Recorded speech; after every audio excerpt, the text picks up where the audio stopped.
Hello all. അപ്പോൾ ഇന്നത്തെ video special video ആണ് കേട്ടോ. എനിക്ക് 2 അനിയത്തിമാരാണ്. അതിൽ മൂത്ത ആളാണ് അവൾ ബാംഗ്ലൂരാണ് വർക്ക് ചെയ്യണത്. അപ്പോൾ അവൾ പെട്ടെന്ന് സർപ്രൈസായിട്ട് ആരോടും പറഞ്ഞിട്ടില്ല, വീട്ടിലും പറഞ്ഞിട്ടില്ല, അങ്ങനെ പെട്ടെന്ന് വന്നതാണ്. വീട്ടിൽ വന്നിട്ട് നേരെ പിന്നെ എൻ്റെ അടുത്തേക്കാണ് വരുന്നത്. അപ്പോൾ ഞാൻ കുളിക്കുകയായിരുന്നു. അപ്പോൾ ചെറിയ അനിയത്തി വന്നിട്ടുണ്ട് പറഞ്ഞിട്ടാണ് വിളിച്ചത്. അപ്പോൾ ഞാൻ വേഗം കുളിച്ചിറങ്ങി. അപ്പോൾ പെട്ടെന്ന് അവളെ കണ്ടപ്പോൾ എനിക്ക് ആകെ ഷോക്കായി, എക്സൈറ്റ്മെൻറ്റായി. എന്താ പറയുക, പെട്ടെന്ന് അവളെ പ്രതീക്ഷിക്കുന്നില്ലല്ലോ നമ്മൾ.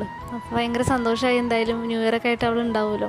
എൻ്റെ കല്യാണത്തിനൊക്കെ മുന്നേ ഞങ്ങൾ പഠിക്കുന്ന സമയത്തൊക്കെ ഞങ്ങൾ 3 ആളും കൂടി ഇരുന്നിട്ടൊരു എന്നും രാത്രി വർത്താനം പറച്ചിലുണ്ടായിരുന്നു. അതായത് അന്നിപ്പോൾ കോളേജിലോ സ്കൂളിലോ പോയ കാര്യങ്ങൾ, അങ്ങനെ എന്തെങ്കിലുമൊക്കെ ഞങ്ങൾക്ക് പറയാനുണ്ടാവും ദിവസവും. അങ്ങനെ ഞങ്ങൾ 3 ആളും കൂടി കഴിഞ്ഞ് ഒരു 1.5 വർത്താനാവും. അപ്പോൾ ഞങ്ങൾ പഠിത്തമൊക്കെ ഒഴിവാക്കിയിട്ട് പിന്നെ ഞങ്ങൾ വർത്താനത്തിലേക്ക് അങ്ങോട്ട് ഏർപ്പെടും.